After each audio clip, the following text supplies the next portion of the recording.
Era o grau de individualização em que anima o homem, entendendo-se por animar dar uma alma, passou e animou 6 fases mais inferiores da evolução: animal, vegetal, mineral e 3 reinos elementais. Durante as suas manifestações em cada um destes reinos, tem-se-lhe chamado respectivamente mônada animal, vegetal ou mineral, mas este termo é absolutamente errôneo, visto que muito antes de chegar a qualquer destes reinos, já a chamada mônada animal ou vegetal, etc., não era uma mônada, mas constituía muitas mônadas. Adotou-se, porém, esse nome para indicar que, embora já se tivesse dado há muita diferenciação na essência monádica, essa diferenciação ainda não chegara a tomar o caráter de uma individualização. Semelhantemente, a essência monádica que age nos 3 grandes reinos elementais que precedem o mineral, chama-se essencial elemental. Mas antes de falar da sua natureza e do gênero da sua atividade, é necessário recordarmos a forma como o espírito se reveste de matéria na sua descida para esta. Dizer que o espírito desce de um plano, chamemos-lhe n. graus 1, para o plano imediatamente inferior, chamemos-lhe n. graus 2, é o mesmo que dizer que ele se reveste da matéria deste último, isto é, se enrola num véu de matéria do plano n. graus 2. Da mesma forma, se continuar a descer e passar ao n. graus 3, tem de se revestir da matéria do plano n. graus 3, e teremos, então, chamemos-lhe assim, um átomo cujo corpo ou invólucro exterior é formado por matéria do plano n. graus 3. A força que o anima, a alma, por assim dizer, não está perfeitamente no mesmo estado em que se achava no plano n. graus 1, visto que terá, além da força divina que possuía, o véu de matéria do plano n. graus 2. Se continuar a descida até o plano n. graus 4, o átomo é ainda mais complexo, porque terá um corpo de matéria n. graus 4, animado por um espírito, já 2 vezes velado, pelas matérias do n. graus 2 e do n. indicador ordinal masculino. 3. Compreende-se, pois, facilmente, que, com a continuação deste processo, o qual se repete em cada subplano de cada plano do sistema solar, quando a força original chega ao nosso plano físico, acha-se já tão completamente velada por tantos graus de decrescente matéria, que não é de admirar que os homens não saibam reconhecer nela um espírito. Suponhamos agora que a essência monádica sofreu este processo de revestimento sucessivo até chegar a rodear-se da matéria do plano mental e que, em vez de ir seguindo todas as subdivisões deste plano, mergulhou diretamente no astral, animando ou agregando em volta de si um corpo de matéria astral atômica. A combinação resultante será a essência elemental do plano astral, pertencente ao terceiro dos grandes reinos elementais, que precede imediatamente o mineral. No decurso das suas 2.401 diferenciações no plano astral, atrai-se numerosas e variadas combinações das várias subdivisões deste. Mas são todas temporárias e no fundo o que fica é um reino cuja característica é ser constituído por essência monádica que, na sua descida, evoluiu apenas até ao nível atômico do plano mental e se manifesta através da matéria atômica do plano astral. Os primeiro e segundo reinos elementais anteriores existem e funcionam, respectivamente, nos níveis superior e inferior do plano mental, mas não nos ocuparemos deles agora. Falar, como frequentemente se faz, de um elemental, quando nos referimos ao grupo que estamos considerando, é um tanto errôneo, porque propriamente é coisa que não existe. O que achamos é um vasto reservatório de essência elemental extraordinariamente sensível ao mais fugitivo pensamento humano, e respondendo com inconcebível rapidez, numa infinitésima fração de segundo, a qualquer vibração que aflore. Mesmo que essa vibração seja o produto inconsciente de qualquer desejo ou vontade do homem. Mas a partir do instante em que, sob a influência de tal pensamento ou manifestação da vontade, ele se transforma numa força viva, isto é, com vida, naquilo que neste caso se pode chamar com propriedade um elemental, imediatamente deixa de pertencer à categoria que estamos estudando e passa a pertencer à classe dos artificiais. Esta existência separada é, aliás, em geral, extraordinariamente passageira. Mal a força impulsionadora se esgota, o elemental volta à massa não diferenciada da subdivisão particular de essência elemental de onde veio. Seria enfadonho catalogar todas estas subdivisões, mas ainda que organizássemos uma lista completa, esta só seria compreensível para quem as conheça por experiência, e pode evocá-las e compará-las.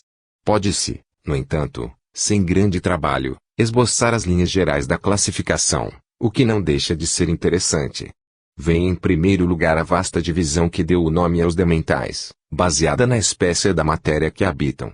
Aqui, como em tudo, revela-se o caráter septenário da nossa evolução, porque aparecem 7 grupos principais, relacionados com os 7 estados da matéria física: terra, água, ar e fogo, ou, traduzindo o simbolismo medieval na correção de expressão moderna, sólido, líquido, gasoso e os 4 estados etéricos. É comum falar-se com piedade e desprezo dos alquimistas da Idade Média, por darem o nome de elementos às substâncias que a química moderna reconheceu serem compostas. Todavia, não há razão para isso, porque o seu conhecimento deste assunto era maior, e não mais restrito, do que o nosso. Podem ou não ter catalogado as 60 ou 70 substâncias a que agora chamamos corpos simples, mas de certo não lhes deram esse nome porque bem sabiam, dos seus estudos ocultos, que nesse sentido da palavra havia apenas um elemento, do qual os nossos corpos simples de hoje e todas as outras formas de matéria eram apenas modificações, verdade de que alguns dos maiores químicos modernos começam a suspeitar. O fato é que neste caso particular a análise dos nossos desprezados antepassados foi muito mais além do que a nossa. Compreenderam e chegaram a observar o éter que a moderna ciência apenas admite por uma questão de necessidade absoluta para as suas teorias. Sabiam que o éter é constituído por matéria física em 4 estados distintos acima do gasoso, fato que não tornou ainda a ser descoberto. Estavam cientes de que todos os objetos físicos são formados de matéria em qualquer um destes 7 estados, e que na composição dos corpos orgânicos entra a maior ou menor porção de matéria de todos esses 7 estados. Daí o fato de falarem eles dos seus humores, ígneos e aquosos, ou elementos, expressões que tão grotescas nos parecem. Mas é evidente que a palavra elemento era apenas usada como sinônimo de partes constituintes, sem se lhe querer ligar a ideia de substâncias insusceptíveis de maior redução. Sabiam ainda que cada uma destas ordens de matéria fornecia uma base de manifestação a uma grande classe de essência monádica em via de evolução e chamaram essa essência elemental.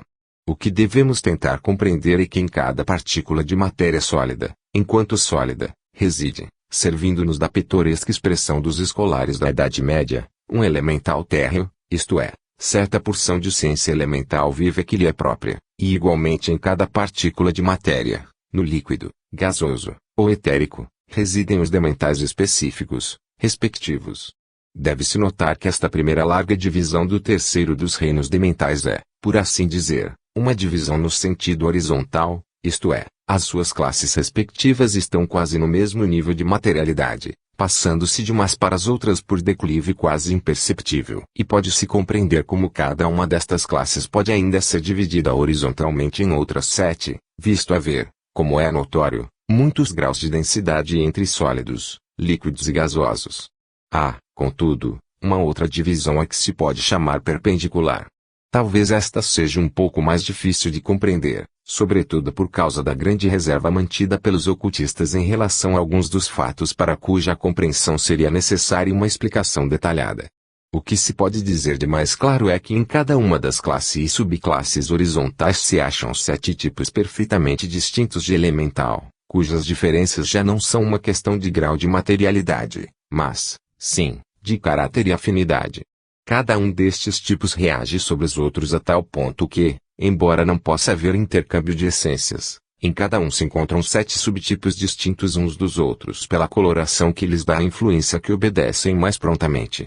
Vê-se bem que esta divisão perpendicular, e as suas subdivisões, diferem inteiramente das horizontais no fato de serem fundamentais e mais permanentes, visto que, em virtude das leis da sua evolução, todo reino elemental deve passar com espantosa lentidão através de todas as suas classes e subclasses horizontais, de modo a pertencer sucessivamente a cada uma delas, ao passo que os seus tipos e subtipos ficam para sempre imutáveis nessa longa jornada.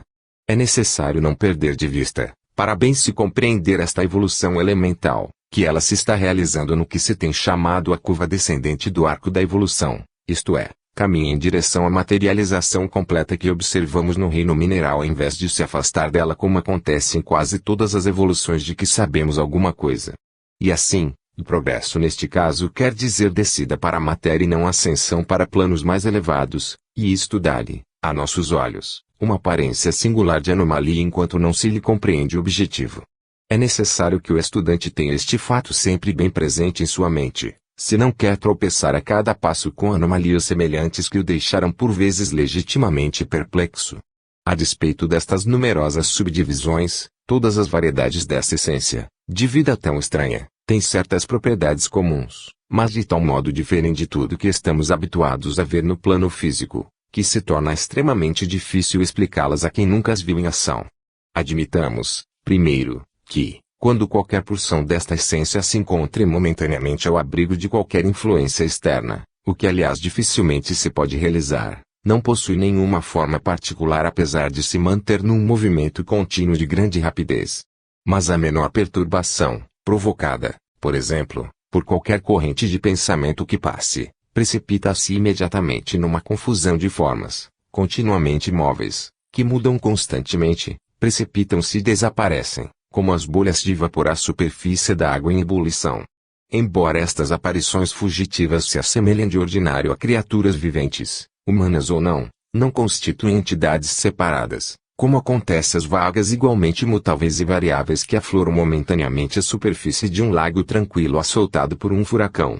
Parece que são simples reações das vastas reservas da luz astral, mas um exame mais atento permitirá descobrir nelas uma certa relação com o pensamento que as evocou, quase sempre grotescamente desfigurado, com um aspecto repelente e desagradável. Mas qual será o gênero de inteligência que decide da formação ou deformação? Como não se trata aqui do elemental, persistente e poderoso, criado por um pensamento forte e definido, mas do resultado produzido pela corrente de pensamentos involuntários e semiconscientes, que todos nós deixamos percorrer o cérebro, sem saber por que nem para quê, essa inteligência não provém, evidentemente, da mente do pensador. A essência elemental, em si, não podemos também atribuí-la, visto que essa pertence a um reino ainda mais afastado da individualização do que o mineral, sem qualquer coisa do despertar das qualidades mentais. Contudo, possui uma tão extraordinária capacidade de adaptação que, muitas vezes, parece aproximar-se de qualquer coisa mental, e foi sem dúvida esta sua propriedade que fez que os elementais fossem classificados num dos nossos primeiros livros como criaturas semi-inteligentes da luz astral. Quando nos ocuparmos da classe dos artificiais, acharemos mais provas desta faculdade. Quando se diz que um elemental é bom ou mau, é porque se trata ou de uma entidade artificial ou de uma das variedades dos espíritos naturais, porque os reinos elementais não admitem concepções de qualquer espécie do que é bom e do que é mau.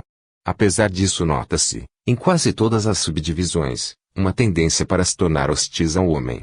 Todos os neófitos sabem isto, porque a primeira impressão que todos têm do plano astral é a presença de hordas imensas de espectros proteus que se precipitam ao seu encontro com um ar ameaçador, porém que recuam ou desaparecem quando encarados corajosamente.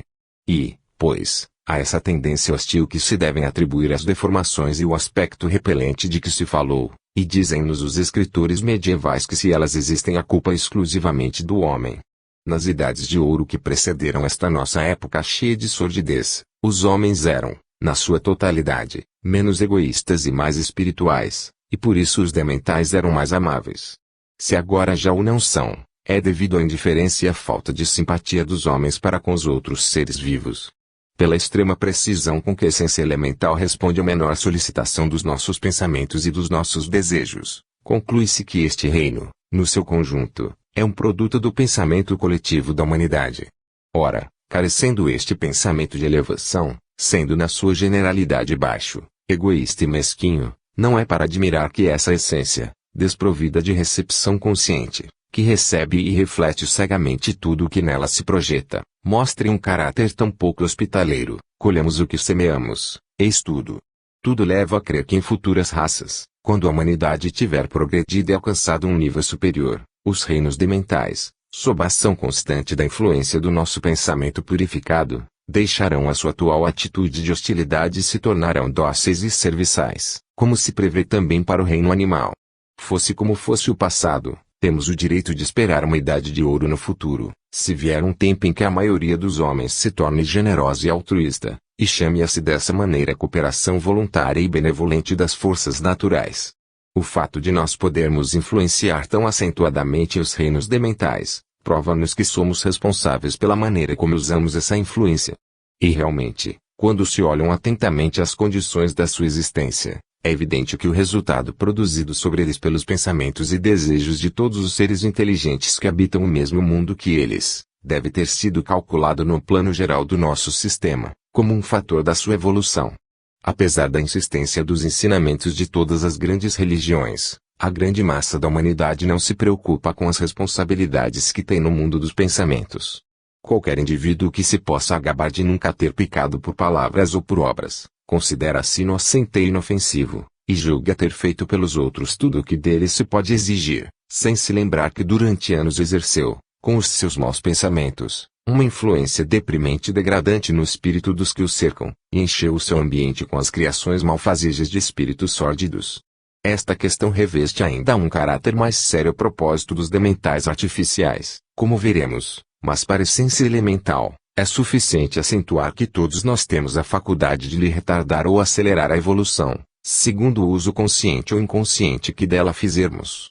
Os estreitos limites deste manual não nos permitem explicar os diferentes usos que um homem treinado no seu manejo pode fazer das forças inerentes às variedades de ciência elemental. É quase exclusivamente no seu aproveitamento que se funda a maior parte das cerimônias de magia, quer pela aplicação direta da vontade do feiticeiro, quer por intermédio de qualquer entidade astral que lhe evoque para esse fim. São elas ainda as intermediárias de todos os fenômenos físicos provocados nas sessões espiritistas, e os agentes que provocam o lançamento de pedras e o ressoar de campainhas nas casas em que se diz aparecerem fantasmas, fatos muitas vezes devidos aos esforços desastrados de qualquer defunto, ainda muito ligado à terra, para despertar a atenção dos que lhe interessam ou às simples garotices dos espíritos menores de que falamos na terceira classe. Não é nunca o elemental que procede por si mesmo, porque não passa de uma força latente que, para atuar, precisa absolutamente de um poder exterior que o ponha em ação. Deve notar-se que, embora todas as classes da essência elemental tenham a faculdade de refletir as imagens da luz astral, como se disse, há, contudo, umas que recebem mais facilmente um certo número de impressões que outras, parecendo ter formas favoritas que, em caso de perturbação, procuram para se revestir, a não ser que sejam absolutamente forçadas a tomar outras, que, neste caso, são ainda mais fugitivas do que é costume. Antes de deixar este ramo do assunto, é necessário prevenir o estudante contra qualquer confusão entre a essência elemental, de que acabamos de tratar, e a essência monádica que se manifesta no reino mineral. A essência monádica, na sua marcha evolutiva para a humanidade, começa por se manifestar no reino elemental, e só mais tarde, num grau mais adiantado de evolução, é que se manifesta no mineral. E o fato de dois corpos distintos de essência monádica nestes dois graus diferentes se manifestarem no mesmo momento, isto é, uma destas manifestações, um elemental térreo, ocupar o mesmo espaço que a outra manifestação, fixar mesmo residência numa rocha, por exemplo, não constitui de modo nenhum obstáculo à evolução de qualquer deles, nem implica qualquer espécie de conexão entre os corpos de essência monádica que existem dentro deles. A rocha acha-se também impregnada da variedade do onipresente princípio vital que lhe é próprio, que, por sua vez, nada tem de comum com as duas essências acima mencionadas. 2. Graus. Os corpos astrais dos animais. Apesar de extraordinariamente numerosa, esta classe ocupa um lugar relativamente subalterno no plano astral, visto ser sempre muito curta a permanência nesse plano dos membros que a compõem. Os animais, na sua grande maioria, não adquiriram ainda, até hoje, uma individualização permanente, e quando morrem, a essência monádica que os animava volta ao stratum especial de onde veio, levando com ela a experiência ou desenvolvimento que podia adquirir durante a vida do animal.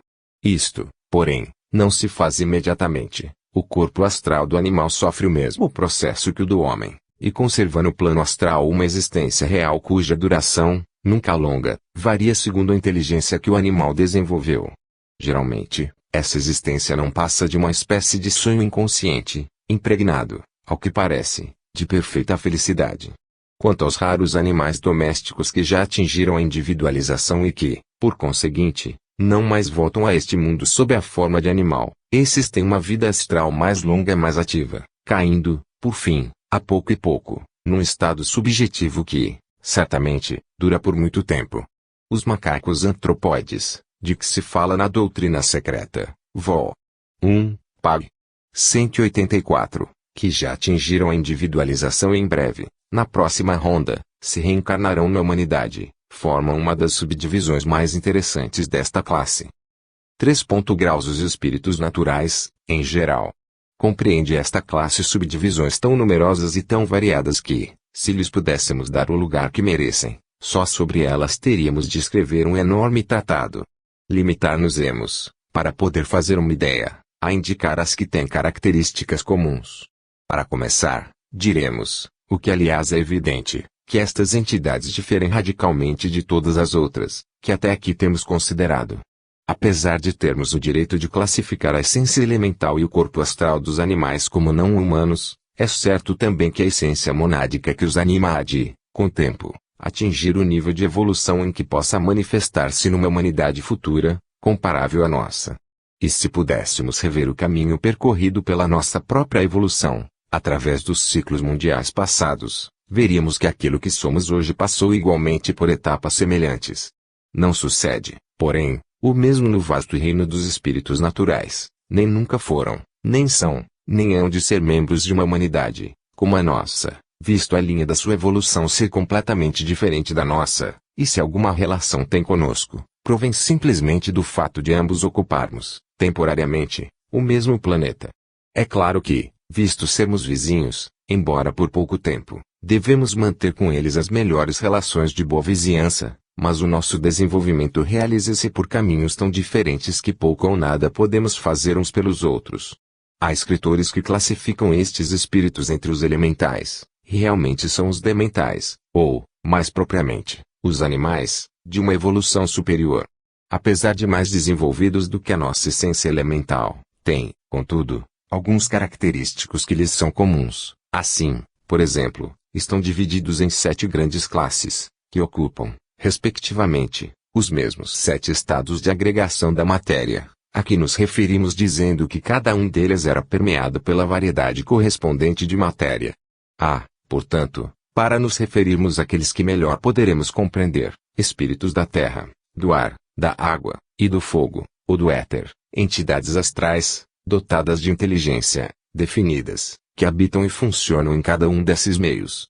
Não é para admirar a estranheza de muita gente que não compreende como se pode viver num meio tão sólido, como, por exemplo, uma rocha ou crosta terrestre. Mas é fácil de entender se compreendermos que esses espíritos são formados de matéria astral, e portanto, a substância constituinte da rocha não é obstáculo ao seu movimento nem mesmo à sua visão. Ainda mais, é precisamente na matéria física no estado sólido que eles se acham no seu elemento, é mesmo aquilo a que estão habituados e onde se sentem, por assim dizer, como centímetros sua casa. E o mesmo se poderia dizer dos que vivem na água, no ar ou no éter. Na literatura medieval, a estes espíritos da terra davam o nome de gnomos, aos da água, ondinas, aos do ar, silfos, e aos do éter, salamandras. Na linguagem popular tem uma grande variedade de nomes: fadas, pichis, brownies, duendes, trolls, sátiros, faunos, etc., termos que ora se aplicam apenas a uma variedade, ora a todas. Apresentam-se sob muitas e variadas formas, porém mais geralmente sob a forma humana, com estatura reduzida. Como quase todos os habitantes do plano astral, podem tomar a aparência que quiserem, mas têm, evidentemente, formas definidas, que lhes são peculiares e próprias, ou antes, formas prediletas de que se revestem quando não têm necessidade de tomar qualquer outra especial. Em geral, são invisíveis à visão física, mas têm a faculdade de materializar-se e tornar-se visíveis quando isso lhes convém. Entre eles há numerosíssimas subdivisões ou raças, diferindo os indivíduos pertencentes a cada uma delas em inteligência e em disposição, precisamente como os seres humanos.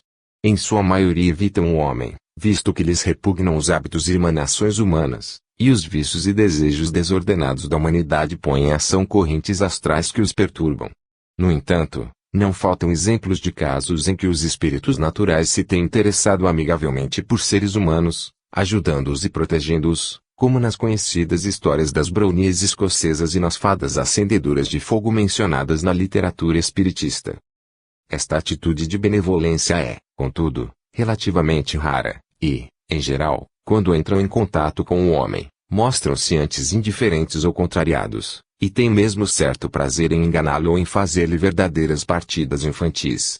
A este respeito correm muitas histórias entre gente de campo, sendo raro o distrito montanhoso afastado que não tenha uma fecunda tradição acerca dos espíritos malignos. E todos os que têm assistido a sessões de espiritismo demonstrativas de fenômenos físicos, devem ter presenciado os gracejos tolos e as brincadeiras, aliás sem maldade, que quase sempre indicam a presença de algum representante das ordens inferiores dos espíritos naturais. O que principalmente os ajuda, nestas farsas, é a maravilhosa faculdade que possuem de lançar um encanto sobre os indivíduos que cedem à sua influência, de modo que as suas vítimas apenas veem e ouvem, enquanto o encanto dura, o que os espíritos lhes imprimem, tal qual acontece às criaturas hipnotizadas, que apenas veem, ouvem, sentem e creem naquilo que o magnetizador deseja.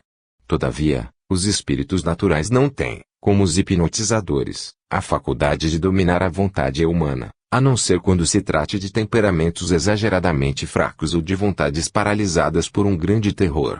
Apenas podem produzir ilusões dos sentidos, arte em que são indiscutivelmente mestres, e há mesmo casos centímetros que esse encanto tem sido exercido satisfatoriamente sobre uma assistência numerosa. Assim, é evocando seu auxílio que os prestidigitadores hindus conseguem fazer muitas das suas sortes, visto que o espírito evocado alucina de tal modo os espectadores que estes se convencem de que ouvem e veem coisas que realmente não passam de ilusões dos seus sentidos e nunca aconteceram. Poderíamos considerar os espíritos naturais como uma espécie de humanidade, se não fosse o fato de nenhum deles, nem o mais elevado, possuir uma individualidade permanente que se reencarne. Por isso mesmo, e pelo fato de a proporção de desenvolvimento da inteligência, antes de se dar a individualização, ser muito maior do que a nossa, é que podemos afirmar que a nossa evolução é diferente da deles, mas quais sejam as etapas dessa evolução, quer passadas, quer futuras, pouco ou nada sabemos. Os períodos de existência das diferentes subdivisões variam muito, desde muito curtos, até muito maiores que o de nossas vidas. Mas estamos tão longe do seu gênero de vida que nos é impossível compreender como ela seja, porém tem-se a impressão de que devem levar uma existência simples, alegre e despreocupada, como levaria um grupo de crianças rodeadas de condições físicas excepcionalmente favoráveis.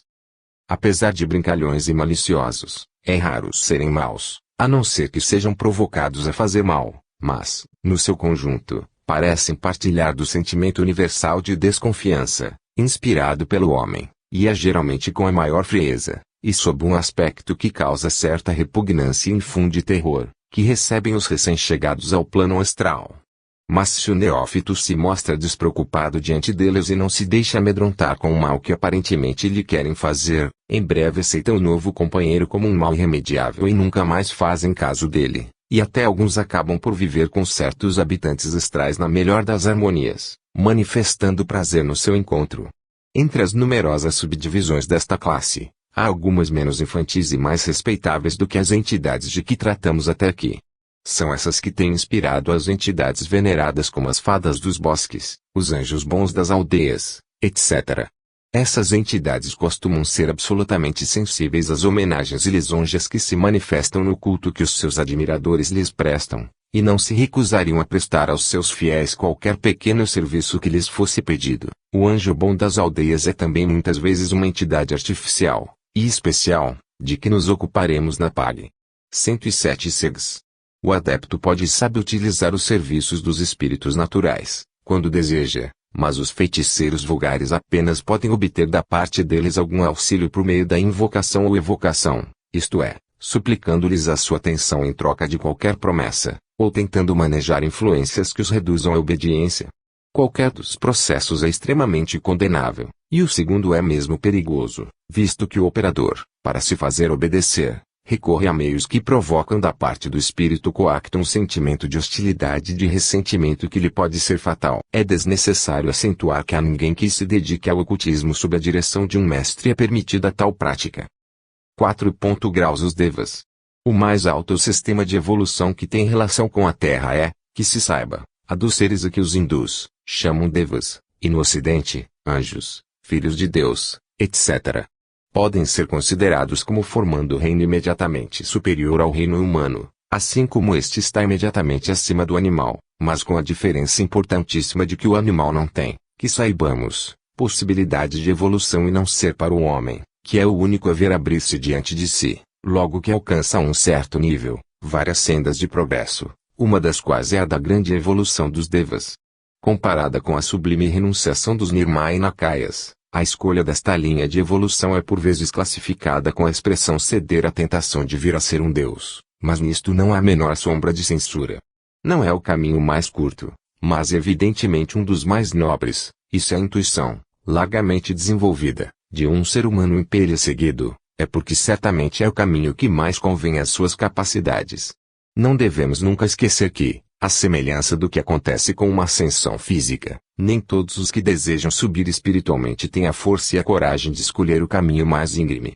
Pode haver muitos para quem o único caminho praticável seja o mais lento e demorado, e nós não seríamos discípulos dignos dos nossos grandes mestres se, em nossa ignorância, nos deixássemos dominar por qualquer pensamento de desprezo por aqueles cuja escolha difere da nossa. Seja o que for que a nossa ignorância nos faça pensar hoje acerca das dificuldades do futuro, no atual estado de adiantamento da evolução, é-nos impossível saber o que seremos capazes de fazer quando, depois de muitas vidas de esforços, alcançarmos o direito da escolha do nosso futuro. Com efeito, mesmo os que cedem à tentação de vir a ser deuses têm perante-se uma carreira suficientemente gloriosa, como vamos ver. Para evitar possíveis mal-entendidos, diga-se, entre parênteses, que em muitos livros se dá um sentido completamente mau à frase tornar-se um deus, mas nessa forma não poderia haver qualquer espécie de tentação para o homem desenvolvido, e em qualquer caso não tem a menor relação com este assunto. Na literatura oriental, a palavra deva é humilde usada vagamente para designar quase toda a espécie de entidades não humanas, de modo que muitas vezes se refere, por um lado, às grandes divindades e, por outro, aos espíritos naturais e aos elementais artificiais. Nós, contudo, empregamo-la somente em referência aos membros da grandiosa evolução, objeto do nosso estudo. Apesar de relacionados com esta terra, os devas não estão confinados aos seus limites, pois o conjunto da nossa presente cadeia de 7 mundos forma para eles um mundo só, em virtude de a evolução deles ter de percorrer um grande sistema de 7 mundos.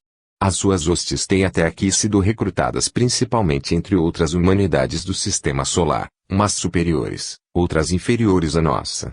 Desta, apenas uma pequeníssima minoria tem atingido o nível a que precisamos chegar para ser-nos possível pertencer a tão elevada categoria. Mas parece certo que algumas das suas numerosas classes não passaram, no caminho do seu progresso ascensional, por nenhuma humanidade comparável à nossa. Não estamos em estado de compreender muito acerca da evolução dos devas, mas aquilo que supomos ser a meta da sua evolução é consideravelmente mais elevada que a nossa.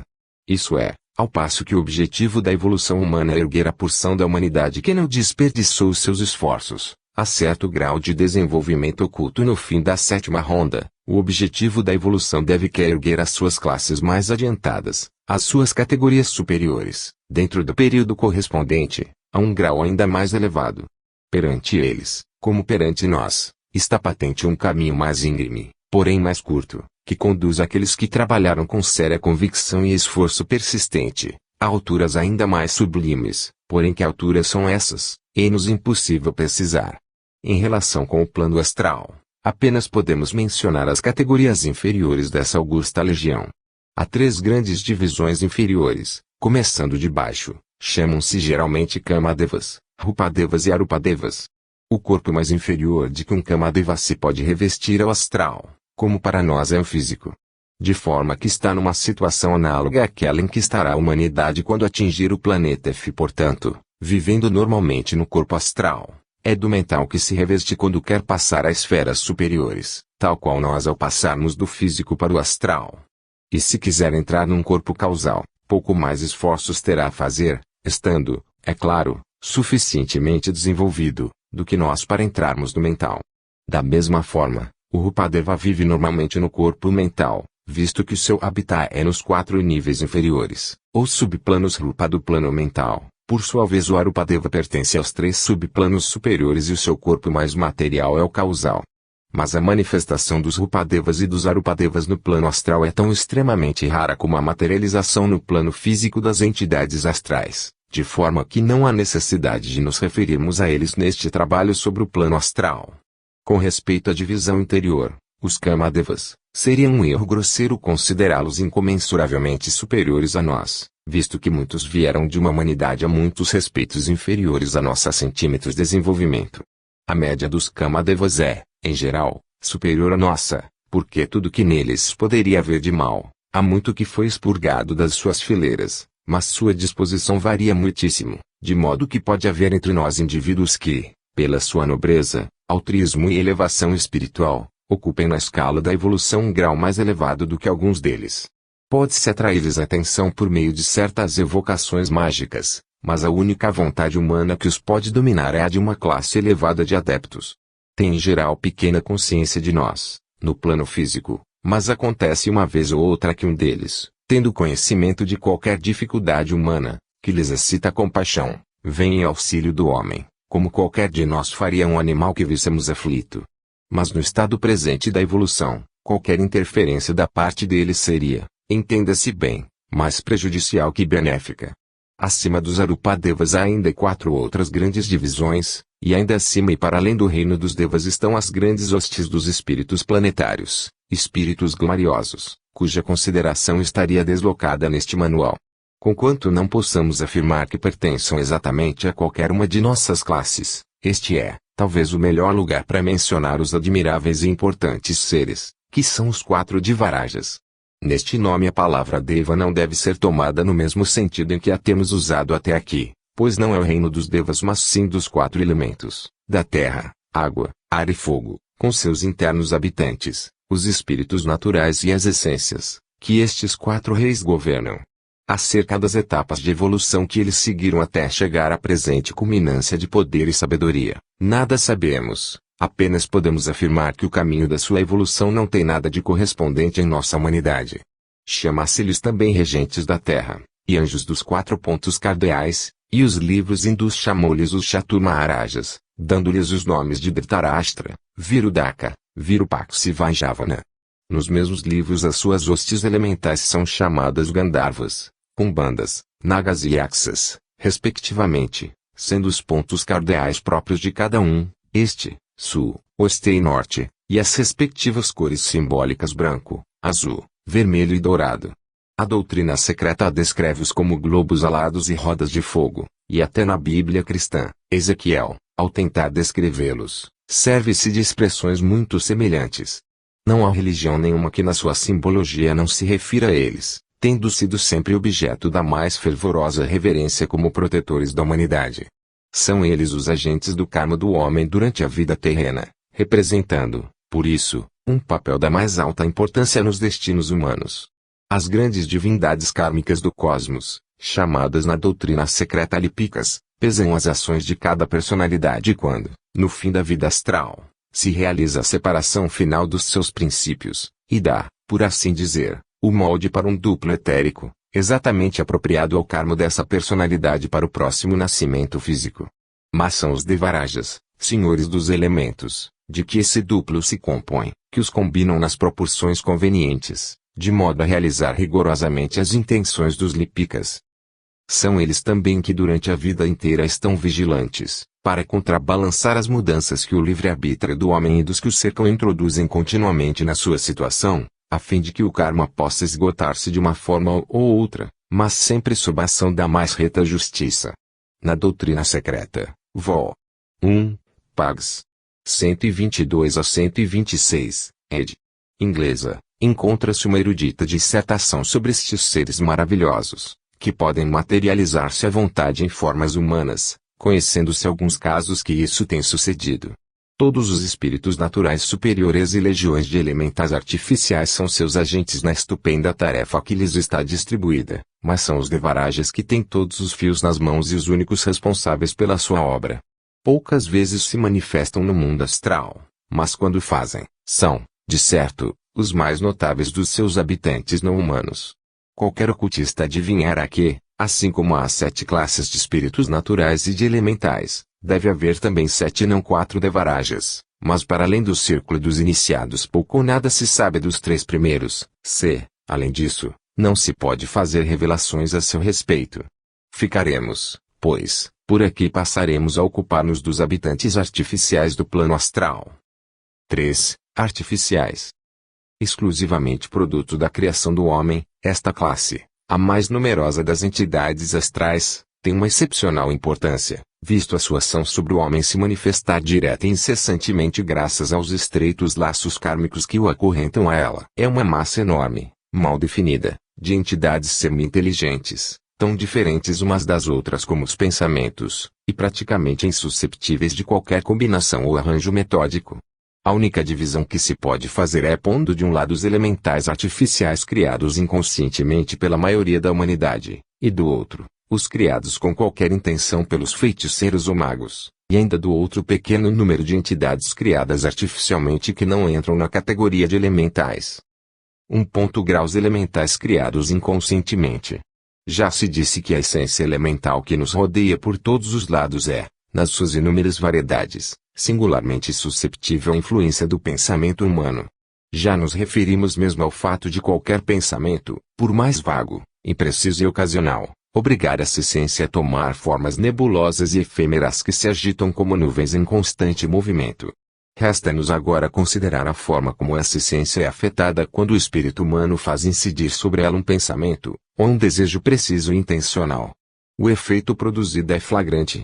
O pensamento apodera-se da matéria plástica e molda instantaneamente num ser vivo de forma apropriada, ser que uma vez criado, não fica de modo nenhum sob a influência do seu criador, mas vive uma vida sua, cuja duração é proporcional à intensidade do pensamento, ou desejo, que o gerou. De fato, dura enquanto a força pensamento que o criou lhe mantém a coesão. Assim, os pensamentos da humanidade são em sua maioria tão imprecisos e fugitivos que os dementais por eles criados vivem apenas minutos ou horas, mas um pensamento repetido ou um desejo convictamente formulado, gera um elemental cuja existência pode durar dias. Como a maior parte dos pensamentos do homem dizem, em geral, respeito ao próprio homem, os dementais que formam ficam em suspensão em volta dele, e tendem a provocar a repetição da ideia que representam, visto essas repetições em vez de criar novos dementais, concorrerem para fortificar os antigos e outorgar-lhes, por assim dizer, mais tempo de vida. Um homem que, por exemplo, acalente demoradamente um desejo, forma para si mesmo uma espécie de companheiro astral que, alimentado constantemente pelo pensamento predominante, pode acompanhá-lo durante anos, ganhando progressivamente força e influência sobre o seu criador. Quando deseja um desejo de mau caráter, a influência sobre a natureza moral do homem pode vir a ser de desastrosas consequências.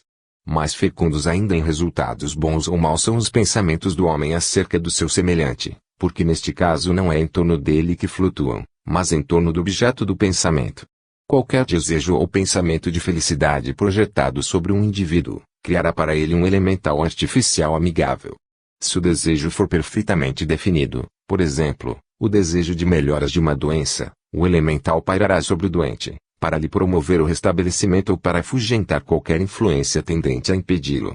Nesse trabalho desenvolverá o que pode parecer à primeira vista uma grande porção de inteligência e adaptabilidade, mas realmente não é mais do que uma força que atua segundo a linha de menor resistência, sempre na mesma direção, aproveitando qualquer canal que possa achar, precisamente como a água num tanque se precipitará por um tubo aberto, existente entre uma dúzia de fechados, e o esvaziará através dele. Se o desejo for simplesmente um desejo vago de seu bem geral, a essência elemental, na sua maravilhosa plasticidade, responderá também a essa ideia menos distinta e a entidade criada desenvolverá a sua força na direção de que surja logo uma ação para a vantagem do homem. Em qualquer dos casos a quantidade de energia a despender e a duração do tempo de vida que a entidade tem para despender, dependem da intensidade do pensamento ou desejo original, embora, não é demais lembrá-lo, a entidade possa ser nutrida e fortificada, e prolongada a duração de vida por outros bons desejos ou pensamentos amigos projetados na mesma direção. Além disso, parece que a entidade assim formada é atuada por um desejo instintivo de prolongar a vida, reagindo sobre o seu criador como força tendente constantemente a provocar a renovação do pensamento que a originou. E de uma forma análoga vai influenciar outras com quem entra em contato, embora sua relação com estas não seja naturalmente tão perfeita. Tudo o que acaba de se dizer dos pensamentos bons, portadores de felicidade, é igualmente verdadeiro no caso de pensamentos portadores de desgraças e de desejos de mal aos nossos semelhantes. Basta atentar para o que existe no mundo de inveja, de maldade, de ódio e outros sentimentos igualmente condenáveis para se compreender que entre os dementais existe um verdadeiro mundo de entidades perigosamente maléficas. O homem cujos pensamentos sejam cheios de despeito, de sensualidade, de avareza, numa palavra, grosseiros, arrasta consigo através do mundo uma atmosfera pestilenta, que lhes é própria, povoada com os seres repelentes que a sua brutal imaginação criou. E não é só ele que se encontra nessa triste situação, pois todos aqueles que têm a infelicidade de se aproximar dele estão sujeitos ao grande perigo do contágio moral, pela influência das abominações que eles se comprazem em lançar ao redor de si. Qualquer sentimento de ódio, inveja ou ciúme, dirigido a outra pessoa, enviará um elemental para atormentá-la, e este procurará qualquer ponto fraco por onde possa concretizar a sua ação maléfica. Se esse sentimento é persistente, o elemental continuará a ser alimentado e poderá prolongar por muito tempo a sua existência, e portanto, a sua perniciosa atividade. Pode, contudo, não produzir qualquer efeito sobre a pessoa para quem é dirigido, se esta não tem nenhuma tendência que penetra, se não tem, por assim dizer, nenhum fulcro para sua alavanca. Assim, todas essas influências, portadoras do mal, recuam e são rechaçadas ante a aura de um homem de pensamentos puros, de existência honrada, visto não acharem onde fixar-se. Neste caso, obedecendo a uma lei bem curiosa, elas reagem com toda a força sobre o seu Criador original. E é nele que a própria entidade que ele criou vai consumir o karma de seu mau desejo, na hipótese de nele encontrar uma esfera congênita. Acontece também, por vezes, que um elemental artificial dessa espécie não consegue, por várias razões, descarregar a sua energia nem sobre o seu Criador nem sobre o objeto dos maus sentimentos deste. Então, transforma-se numa espécie de demônio errante, fácil e prontamente atraído por qualquer indivíduo que acalente esses sentimentos semelhantes àqueles que lhe deram origem, e está igualmente preparado para estimular esses sentimentos nesse indivíduo, graças à força nutritiva que neste acham, ou para exercer sobre ele qualquer má influência tão logo para isso se lhe proporcione uma ocasião. Se tem a força e o poder suficiente para se alojar em qualquer invólucro transeunte, é certo que o faz, visto que essa moradia temporária lhe permite economizar os seus terríveis recursos com mais cuidado. Sob esta forma pode manifestar-se através de um médium, e sob o disfarce de um dos seus amigos íntimos pode, às vezes, vir a exercer influência sobre criaturas que, a não ser assim, nunca poderia exercer o menor poder. O que acaba de se dizer vem confirmar ainda mais importância que tem para nós e para os outros a rigorosa observação dos nossos pensamentos.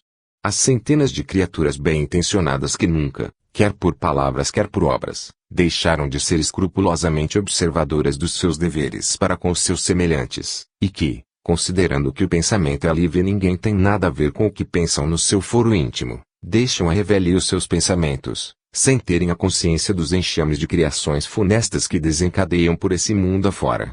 Para um indivíduo nestas condições, deve ser terrível a revelação de que os seus pensamentos e desejos podem produzir elementais artificiais, e por outro lado, deve ser altamente consoladora para aqueles que, sendo bons, dotados de uma alma grata e aperfeiçoada, tenham a impressão dolorosa de que são impotentes para de qualquer modo retribuir as bondades dos seus benfeitores. E realmente, pensamentos amigosos e desejos sinceros de felicidade podem ser formulados tanto pelos mais ricos, como pelos mais pobres, pois nada há de mais fácil, seja para quem for, do que manter um anjo da guarda junto do irmão ou irmã, do amigo ou do filho, de quem mais se ame, seja qual for o ponto da terra onde se encontre o ente querido. Quantas vezes as preces, os pensamentos de amor e de carinho de uma mãe extremosa se têm transformado num anjo da guarda para um filho, e a não ser no caso quase impossível em que o filho não encerre centímetros e um instinto que possa responder a uma influência boa, quantas vezes esses pensamentos lhe têm proporcionado auxílio e proteção. Não são utopias esses anjos da guarda, pois muitos clarividentes os têm visto. Tem mesmo havido casos em que alguns desses anjos têm a força suficiente para se materializar, tornando-se visíveis momentaneamente à simples vista física. É digno de nota o fato curioso de, mesmo depois da passagem da mãe para o mundo céu, o amor que ela derrama sobre os filhos que julga estarem em volta de si, irá ainda reagir sobre eles apesar de estarem ainda na terra, alimentando o elemental protetor por ela criado, quando na terra, até seus filhos queridos abandonarem, por sua vez, a vida física. Como muito bem observa Madame Blavatsky, O amor de mãe será sempre sentido pelos filhos encarnados, manifesta-se-lhes nos sonhos e por vezes em vários casos da vida, fornecendo uma proteção e meios de salvação providenciais, porque o amor é um escudo forte, e não é limitado pelo espaço nem pelo tempo. Contudo, não se julgue que todas as histórias de intervenção dos anjos da guarda devam ser atribuídas à ação de dementais artificiais, porque em muitos casos esses anjos são apenas as almas ou de criaturas ainda vivas ou mortas recentemente, e ainda, em alguns casos, embora muito raros, o papel é representado pelos devas. É este poder que tem um desejo cheio de convicção, principalmente se for muito repetido, de criar um elemental ativo, que constantemente trabalha pela realização desse desejo, o que constitui a explicação científica daquilo a que as criaturas, cheias de devoção mas alheias à filosofia, julgam ser as respostas favoráveis às preces atendidas. Há ocasiões, embora presentemente raras, centímetros que o karma da suplicante é tal que permite a proteção implorada lhe seja fornecida diretamente por um adepto, ou discípulo deste, e ainda há o caso, bastante mais raro, da intervenção provir de um devo ou de qualquer espírito natural. Mas, em todos estes casos, o meio mais fácil e mais evidente de proporcionar esse auxílio, seria sempre o fortalecimento e direção inteligente do elemental já formado pelo desejo. Um exemplo curioso e instrutivo da extrema persistência destes elementais artificiais, dadas as circunstâncias favoráveis, foi recentemente observado por um dos nossos investigadores. Todos os que se interessam por leituras acerca destes assuntos sabem que em muitas famílias antigas há a crença da existência de avisos fúnebres tradicionais, isto é, de qualquer fato que prediz, geralmente com antecedência de poucos dias, a aproximação do falecimento do chefe da família. Temos um exemplo bem frisante no pássaro branco dos Oxen que, desde o reinado da Rainha Isabel, pressagia com a sua aparição a morte de qualquer membro da família, e ainda outro no célebre carro espectral que, disse, para a porta de certo castelo do norte da Inglaterra, quando está iminente uma calamidade semelhante. É um fato desta ordem, embora menos flagrante e mais vulgar, que se produz na família de um dos nossos consórcios. 3 dias antes da morte houve-se no ar uma área solene de música fúnebre. O nosso colega, tendo ouvido 2 vezes esses místicos acordes, e tendo reconhecido a exatidão do aviso, o que, aliás, ele sabia ser tradição secular da sua família, tratou de ver se descobria pelos métodos ocultos qual a verdadeira causa de tão estranho fenômeno. O resultado das suas investigações teve tanto de imprevisto quanto de interessante. Aconteceu que pelos meados do século XII, o chefe da família foi, como tantos outros bravos cavaleiros, para as cruzadas, e levou consigo, para que ganhasse os centímetros tão sagrada causa as suas esporas de ouro, o filho mais novo, que era o seu favorito e um mancebo promissor, cuja felicidade e sucesso na vida era o mais ardente desejo do coração paterno. Infelizmente, porém, o cavaleiro moço morreu em combate e o pai ficou mergulhado no mais profundo desespero, lamentando não só a perda do filho querido, mas, principalmente, o fato de lhe ter sido subitamente arrancado a vida, numa idade em que as paixões dominam e em que não se está espiritualmente preparado para ingressar no outro mundo. E tão profunda e pungente foi a sua dor que, pondo de lado a armadura e o gládio, professou numa ordem religiosa, jurando voltar o resto da vida à oração, pedindo pela alma do filho. E além disso, para que, de futuro, a nenhum dos seus descendentes viesse a acontecer o que ele, na sua simples e piedosa imaginação de crente, considerava um perigo terrível, isto é, ser arrebatado pela morte antes de estar para ela devidamente preparado. E dia após dia canalizou, em preces fervorosas, toda a energia da sua alma no sentido do seu desejo, crendo firmemente que, fosse como fosse, o resultado das suas preces haveria de ser o que ardentemente desejava. Qualquer estudante de ocultismo terá maior facilidade em adivinhar qual foi o efeito dessa corrente de pensamento tão firme e persistente. O nosso monge cavaleiro criou assim um elemental artificial de imenso poder e recursos inesgotáveis, e acumulou dentro deste uma reserva de força que permitiu a este a realização dos desejos do seu criador por largo espaço de tempo. Um elemental é uma perfeita bateria de acumuladores, em que praticamente não há esgotamento de energia. Se atendermos ao valor da sua potência original e à raridade das ocasiões para despender, não nos admiraremos de havermos manifestando uma vitalidade, absolutamente intacta, avisando os descendentes do cruzado do fim próximo, por meio da estranha melodia que foi outrora, há 700 anos, na Palestina, O canto fúnebre que levou à sepultura o jovem e heróico guerreiro. Segundo, elementais criados conscientemente. Vimos, no exemplo citado, como um indivíduo, mesmo sem saber o que faz, pode orientar a força do seu pensamento. Imagine-se agora o que pode fazer qualquer adepto da magia que, conhecendo perfeitamente o assunto, sabe claramente o efeito que pode produzir com o pensamento. É fato assente que tanto os ocultistas da seita branca como os da negra se servem frequentemente de elementais artificiais nos seus trabalhos, e poucas tarefas há que não possam ser levadas a cabo por essas criaturas, quando cientificamente preparadas e habilmente dirigidas. Os industriados no assunto podem estabelecer uma relação com o seu elemental e guiá-lo, independentemente da distância em que se manifesta, de forma que o elemental agirá como se estivesse dotado com toda a plenitude da inteligência do seu Criador. Tem-se visto anjos da guarda extremamente ativos e nitidamente definidos, criados desta forma, mas é raro que o karma permita a intervenção tão direta na vida de um homem. Todavia, acontece que alguns discípulos dos adeptos que, no decurso da realização da missão que por eles lhes foi confiada, têm de afrontar perigos provenientes do ataque de forças muito superiores às suas, têm a seu lado um destes protetores, cujo poder formidável e incansável vigilância tem tido plena confirmação. Por meio dos processos mais adiantados, os cultores da magia negra conseguem também a criação de elementais artificiais, e não tem sido pequeno o mal que tais entidades têm espalhado por este mundo. Mas também estes esbarram com a resistência daqueles cuja pureza de vida e de caráter os torna opacos à sua influência, e, por curiosa inversão, vão reagir com tremenda força sobre o seu Criador. A velha história do feiticeiro medieval esfacelado pelos demônios por ele invocados, não é de todo uma fábula inventada, pode mesmo encerrar um triste fundo de verdade. Semelhante ao que acontece com as entidades artificiais estudadas no parágrafo anterior, também estas podem, por várias razões, escapar ao domínio daqueles que tentam utilizá-las, convertendo-se em demônios errantes. Mas os elementais formados conscientemente são dotados de inteligência e de poder muito maiores, têm mesmo duração de vida muito superior aos outros, e por isso são muito mais perigosos. Buscam constantemente meios para prolongar a existência, quer alimentando-se, como vampiros, da vitalidade de seres humanos, quer influenciando-os a que façam oferendas, tendo conseguido mesmo em tribos semi-selvagens que a ignorância dos negros os leve a reconhecê-las como deuses de uma povoação ou de uma família.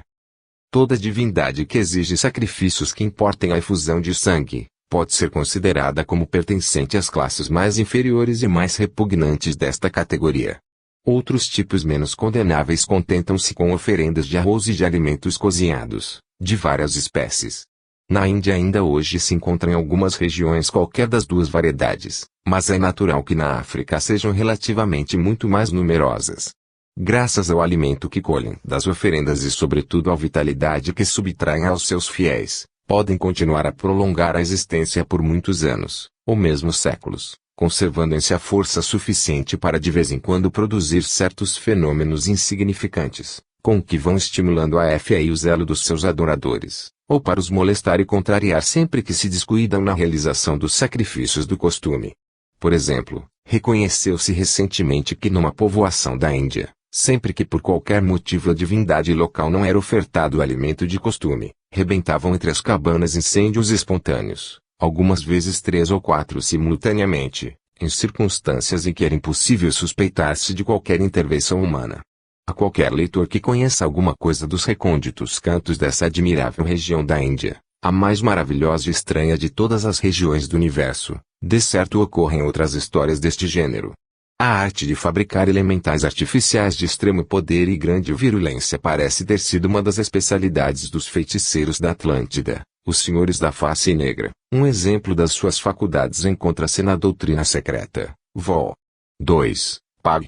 427, em que se lê dos estranhos animais que falavam e que tiveram de se apaziguar com uma oferenda de sangue para que não fossem acordar os donos e preveni-los da sua próxima destruição. Mas além destes estranhos animais criavam também outras entidades artificiais cuja energia e cujo poder eram tamanhos que se pretende ainda existam alguns deles, apesar de se terem passado mais de 11.000 anos desde que o terrível cataclismo destruiu os seus criadores originais. A terrível divindade hindu cujos fiéis eram impelidos a cometer em seu nome os horrorosos crimes de Tujé, a espectral e hedionda Kali, ainda hoje é adorada com ritos cujo horror de pormenores não temos coragem de descrever, é talvez uma relíquia de um sistema que teve de ser aniquilado mesmo à custa da submersão de um continente inteiro que arrastou consigo 65 milhões de vidas humanas. 3. Graus artificiais humanos. Resta-nos considerar uma classe de entidades que, apesar de ser pouco numerosa, adquiriu,